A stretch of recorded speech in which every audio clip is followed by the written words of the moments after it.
Hello everyone. ये video again सिर्फ़ और सिर्फ ICSC के बच्चों के लिए है जो कि क्लास 10th में है और ज्योग्राफी के बारे में ये वीडियो है। इससे पहले एक वीडियो और बनाई गई थी जिसमें आपको ज्योग्राफी के पेपर पैटर्न और फर्स्ट यूनिट जो कि इंटरप्रिटेशन ऑफ टोपोग्राफिकल मैप्स है उसकी बेसिक नॉलेज आपको दी गई थी। इस वीडियो में ये एक कंटिन्यू वीडियो है, तो पहले जिसने भी ये वीडियो नहीं देखी है लास्ट वीडियो, वो पहले फर्स्ट वीडियो देखे जिसका लिंक आपको डिस्क्रिप्शन में गिवन होगा। उसके बाद ही ये वीडियो आपको समझ में आएगी। फ़िलहाल इस वीडियो कंटिन्यू करते हुए आने वाली वीडियोस में हम ये सारे टॉपिक कवर करेंगे और इस वीडियो में हमने first and second topic he cover करा है। थोड़ा टेक्निकल है इसलिए थोड़ा इजी गोइंग रखा है। तो इसकी शुरुआत होती है इंटरप्रिटेशन ऑफ मैप्स से। इसमें दो मेथड्स दिए गए हैं। इसमें पहला मेथड आपको समझाया जा रहा है।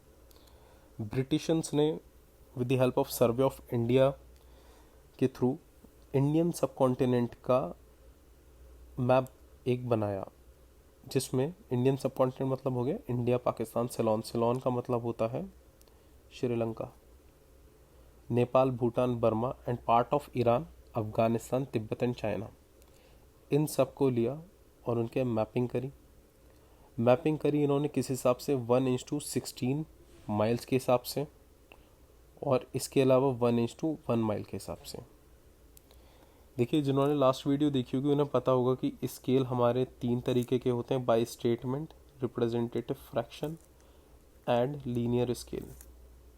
जिन्होंने नहीं देखी लास्ट वीडियो उन्हें ये बात समझने नहीं आएगी। तो स्केल का मतलब क्या है एक बार दोबारा आपको बता देता हूँ।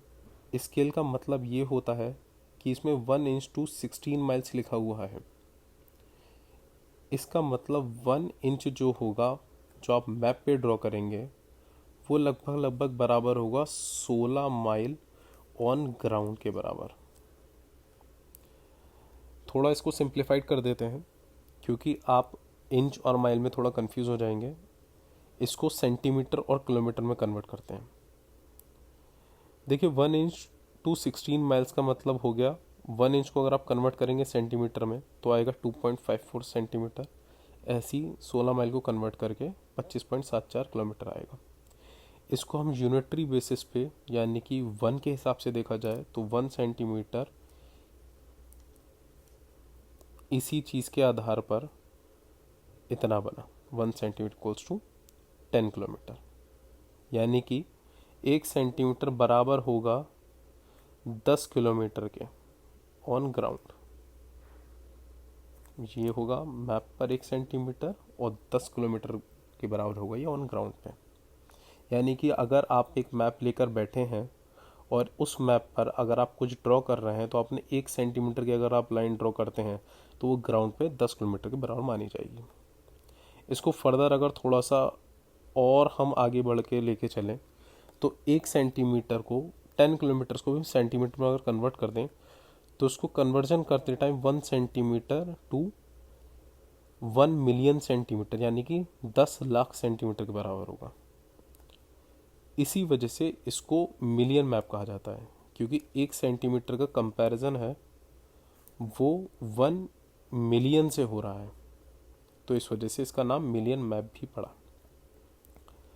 दूसरी चीज़ हमारे पास है 1:1 माइल।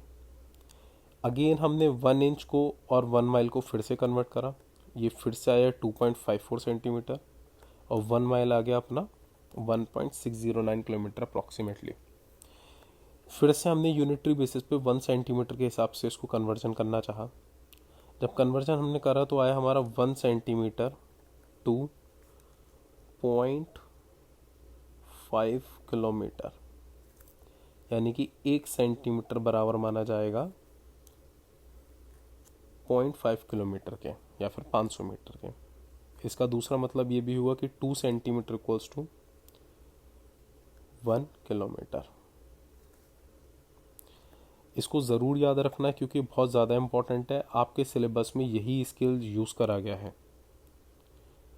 बहुत रेयर क्वेश्चन ऐसे होंगे जिसमें स्केल आपको डिफरेंट दिख सकता है, लेकिन बेसिकली आपके जितने भी क्वेश्चन आएंगे उसमें यही स्केल यूज़ करा गया है। अच्छा, इस चीज़ को हम 1 सेंटीमीटर टू 0.5 किलोमीटर को इस तरीके से भी लिख सकते हैं, क्योंकि आपने 0.5 किलोमीटर को सेंटीमीटर में कन्वर्ट करा है।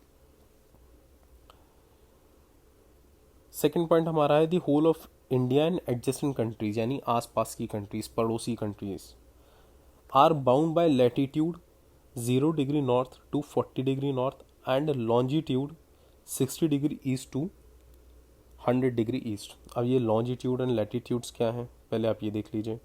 अगर ये आपको मैप दिख रहा है ढंग से, तो जो डिग्रीज लिखी हुई हैं हॉरिजॉन्टली, उन्हें तो हम कहते हैं लैटिट्यूड, यानी कि ये हमारे हो गए लैटिट्यूड। और लॉन्जिट्यूड हमारे क्या होते हैं, लॉन्जिट्यूड हमारे होते हैं जो वर्टिकल लाइंस हैं, ये हमारे होते हैं लॉन्जिट्यूड।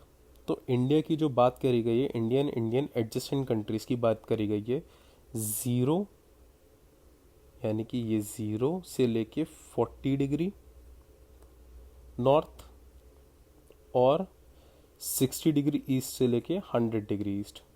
यानी ईस्ट कौन सी साइड है हमारा, देखिए इस तरीके से हमारा कंपास होता है, नॉर्थ साउथ ईस्ट और वेस्ट। ईस्ट की तरफ यानी इस साइड की बात करी गई है, तो ये 60 डिग्री ईस्ट और 100 डिग्री ईस्ट। अगर ये पूरा आप एरिया लें तो आपका लगभग ये एरिया निकल के आ जाएगा। तो आपको पढ़ाने की कोशिश करी जा रही है इस एरिया के बारे में जो हाईलाइट करा गया अभी, इंडिया और इंडिया के आसपास के एरिया। इसको अगर हम थोड़ा जूम करके देखें तो ये कुछ इस तरीके से दिखेगा, ये वो एरिया है। तो क्या करा गया, जितना भी ये एरिया लिया गया इसको नंबरिंग में बांट दिया गया। जैसे आपने देख रहे हैं यहाँ पर नंबर्स लिखे हुए हैं, 1 to 137 नंबर्स में इसको बांट दिया गया। 1 to 137 नंबर्स में बांटने के बाद जो आपके सिलेबस में है वो ये 45 नंबर है, 45 नंबर। इसका फर्दर डिवीजन भी है 45 नंबर। अब इस 45 को अगर आप थोड़ा जूम करके देखें तो ये 45 ग्रिड है। 45 ये जो ग्रिड बना हुआ है ये पर ग्रिड, यानी कि ग्रिड मतलब स्क्वायर्स जो बने हुए हैं, ये 4 डिग्री और 4 डिग्री के हैं, 4 डिग्री बाय 4 डिग्री के ये ग्रिड्स हैं। और इसको सब डिवाइड करा गया 16 अल्फ़ाबेट्स में, अल्फ़ाबेटिकल बॉक्स में, A to P डिवाइड करा गया।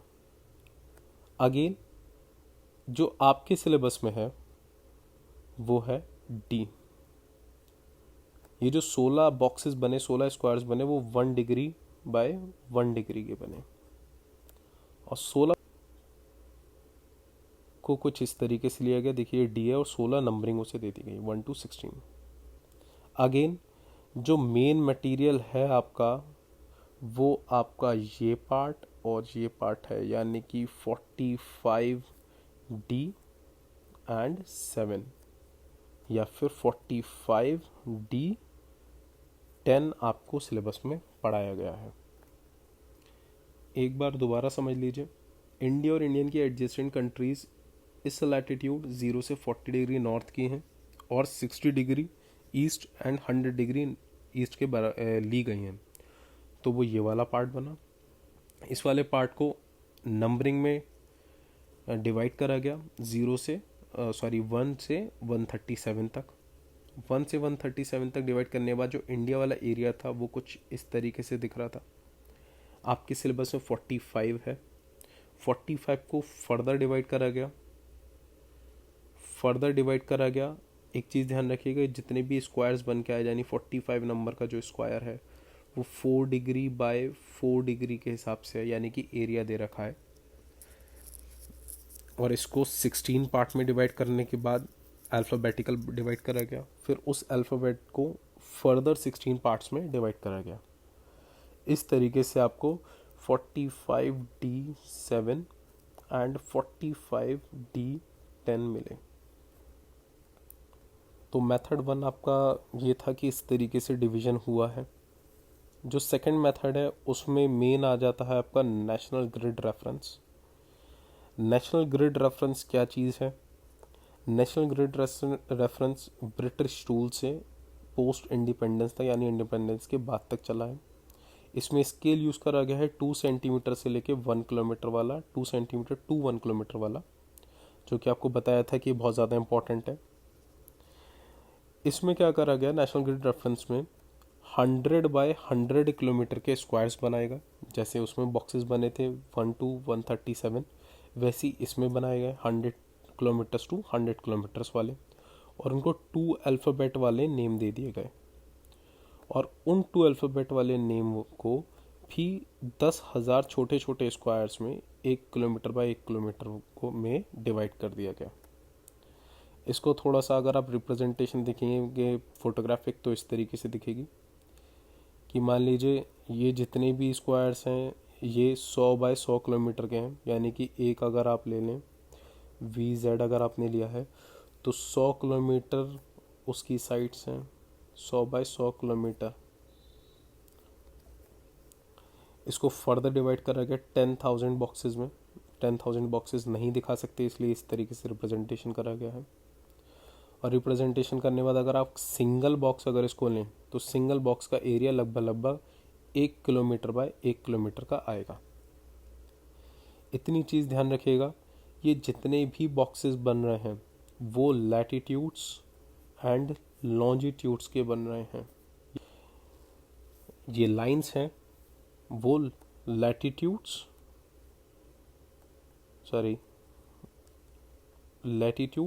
एंड लॉन्जिट्यूड्स हैं। बेसिकली अभी तक जो आपने देखा है वो किस तरीके से मैप डिवाइडेड हुए हैं, उनको नंबरिंग किस तरीके से मिली आपके क्लास में, कौन से टोपोग्राफिकल शीट्स है उसके बारे में अभी तक आपने पढ़ा है। लेकिन फिर भी मैं मानता हूँ कि ग्रिड नाम का ये जो शब्द है ये आपको पूरी तरीके से अभी तक क्लियर नहीं हुआ होगा। तो ग्रिड है क्या और ग्रिड रेफरेंस बेसिकली क्या चीज़ है ये आपको बता देते हैं। ग्रिड्स होते हैं, ये लॉन्जिट्यूड्स हैं और ये रेड से लैटिट्यूड्स हैं। तो ये जो बॉक्सेस बन रहे हैं इन्हें हम ग्रिड्स कहते हैं, और ये किसके बनते हैं? लैटिट्यूड्स एंड लॉन्जिट्यूड्स के। और इसका कंबाइन फॉर्म को ग्रेटिट्यूड कहा जाता है। ओके। और आपने जैसे कि मैप हमेशा देखा होगा, कंपास देखा होगा। कंपास कुछ इस तरीके से होता है। कंपास डायरेक्शंस, ये नॉर्थ है, ये साउथ है, ये ईस्ट है, ये वेस्ट है।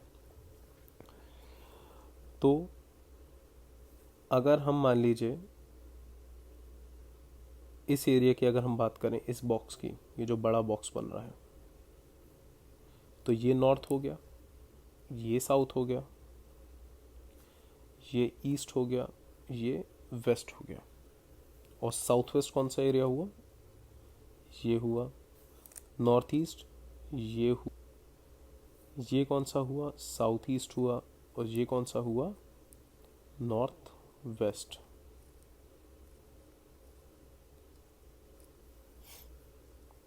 बेसिकली आपको क्यों बताया गया? क्योंकि इसका आपके में काम आने वाला है। एक बार सिंपली और बता देते हैं। ये आपका कुछ इस तरीके से डायरेक्शंस दिखते हैं।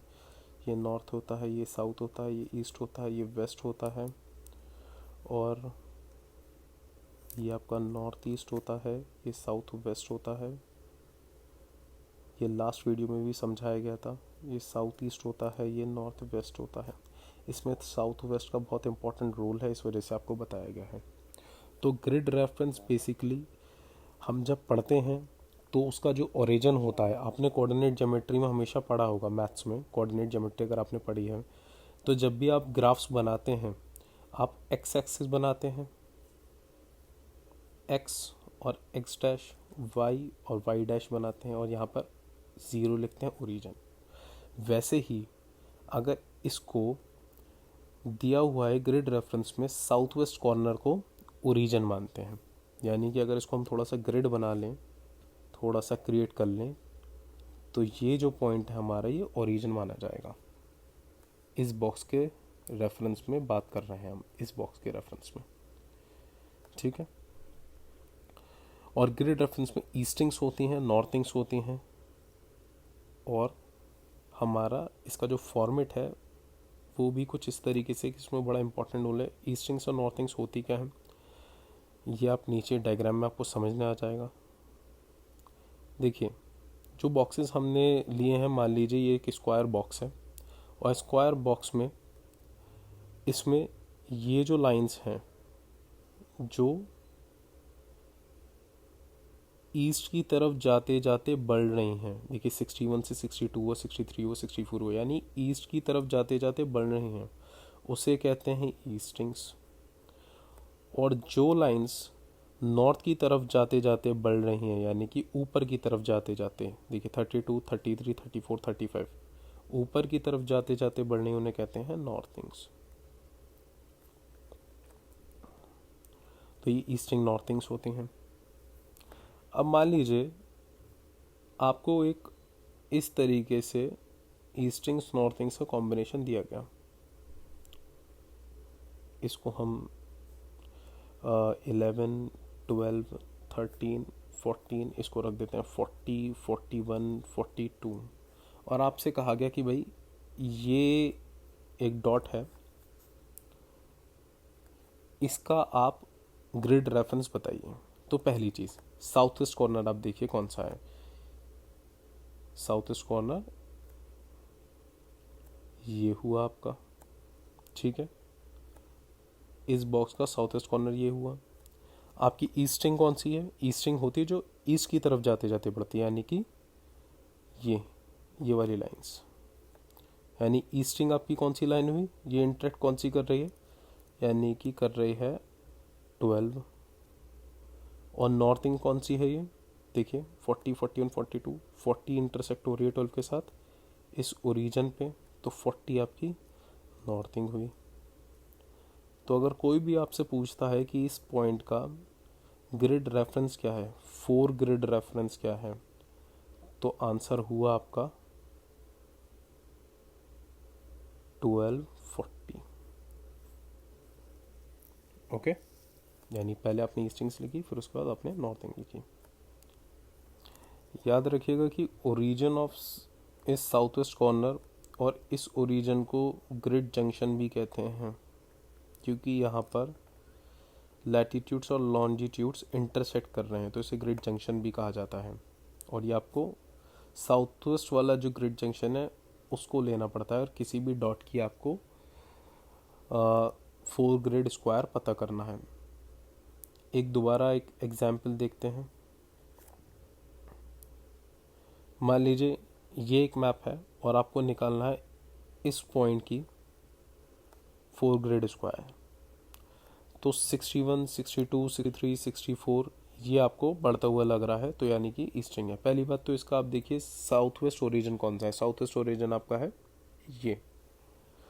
तो इस बॉक्स की हम बात करेंगे, इस बॉक्स में साउथ वेस्ट ओरिजिन पे कौन सा ईस्टिंग इंटरसेक्ट कर रहा है, 63 नंबर। तो फॉर्मेट क्या होता है, पहले ईस्टिंग लिखते हैं फिर नॉर्थिंग लिखते हैं, तो 63 लिख दिया हमने।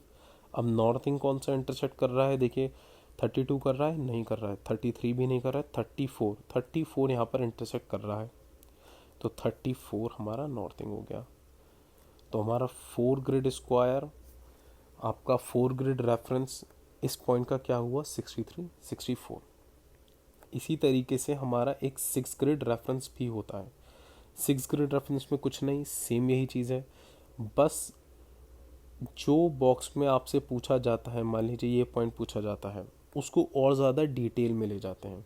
मान लीजिए ये इस तरीके का बॉक्स बना लेते हैं, इसको अगेन हम 9 लाइंस करके 10 बॉक्सेस में इसको डिवाइड कर देते हैं। 1 से लेके आपने यहाँ तक गिनेंगे तो ये 10 लाइंस, 10 डिविजन्स बन जाएंगे, ठीक है। तो इसका एक थोड़ा सा इजी एग्जाम्पल क्या रहेगा, मान लीजिए ये आपकी क्या है, ईस्टिंग्स हैं, ईस्टिंग्स बढ़ रही हैं, ये 32, 33, 34, 35, और आपकी नॉर्थिंग्स हैं 10, 11, 12, 4 ग्रिड रेफरेंस आपको इस एरिया का देखना है, इस पॉइंट का। तो साउथ ईस्ट ओरिजिन ये हुआ, इंटरसेक्शन इसका देखिए 34 से 34 और 11 हमारी 4 ग्रिड रेफरेंस हुआ। लेकिन इसी को अगर 6 ग्रिड रेफरेंस में हमें देखना पड़ेगा तो हम क्या करेंगे? 6 ग्रिड रेफरेंस देखने के लिए इस बॉक्स को थोड़ा आप एनलार्ज कर देंगे। ये था हमारा 34 और ये था हमारा 11, सॉरी ये था हमारा 11 और ये पॉइंट था। तो इसको हम 1, 2, 3, 4, 5, 6, 7, 2, 3, 4, 5, 6, 7, 8, 9 आपने 10 बॉक्सेस में डिवाइड करा। ऐसे ही यहाँ पे 9 लाइन क्लिक करी, 2, 3, इस तरीके से। और ये मान लीजिए पॉइंट इस जगह पर आया और ये पॉइंट आपका आ रहा है लगभग ये थोड़ा सा मेस्ड अप हो गया है। इसको एक फिगर वाले एग्जांपल में देख लेते हैं, वरना ऐसे थोड़ा समझने प्रॉब्लम होगी आपको। मान लीजिए यही फिगर ले लेते हैं। ये आपकी ईस्टिंग्स 18, 19 दे रखी हैं और आपको नॉर्थिंग्स 44 से 45 तक दे रखा है। और आपको मान लीजिए ये पॉइंट आपको पता करना है। तो ये पॉइंट किस तरीके से, पहले आप लिखते हैं ईस्टिंग आपकी 18 है और फिर एक स्पेस छोड़ देंगे और फिर नॉर्थिंग लिख देंगे। नॉर्थिंग कितनी है आपकी? 44। इस कॉर्नर को देख के लिखा गया है ये। इसको काउंट कर लीजिए। फिर उसके बाद आप जो इंटरनल लाइंस होंगी, वर्टिकल लाइन आपकी ईस्टिंग्स हैं, ये पॉइंट कौन सी वर्टिकल लाइन पे लाई कर रहा है? देखिए 7 पर ये लाई कर रहा है, तो आपने लिख दिया 7। और 44 के बाद ये कहाँ पर लाई कर रहा है? 8 पर। तो आपका 6 ग्रिड रेफरेंस कितना हो गया? 187448। ये आपका 6 ग्रिड रेफरेंस हो गया। थोड़ा सा टेक्निकल है ये चैप्टर, लेकिन इजी बहुत है। एक बार समझ में आ जाएगा, आप इजीली कर पाएंगे। इसके अलावा जो स्केल था वो हमारी अर्लियर वीडियो में समझाया गया था, उसमें आपका डिस्क्रिप्शन दिया हुआ है इसके लिंक में, उसमें आप जाके देख सकते हैं। और जो भी आपको प्रॉब्लम आई है वो आप कमेंट बॉक्स में डाल सकते हैं या फिर मेल कर सकते हैं saxena.shivansh36@gmail.com पे, और आपकी प्रॉब्लम्स को सॉल्व करने की कोशिश करी जाएगी नेक्स्ट वीडियो में। आने वाली जो वीडियो है वो थोड़ी और इजी रहेगी। ये वीडियो थोड़ा सा आपको टेक्निकल इस वजह से, ये स्टार्टिंग है, लेकिन एक बार समझ में आ जाता है बहुत इजी रहेगा। Okay, thank you, stay home, stay safe.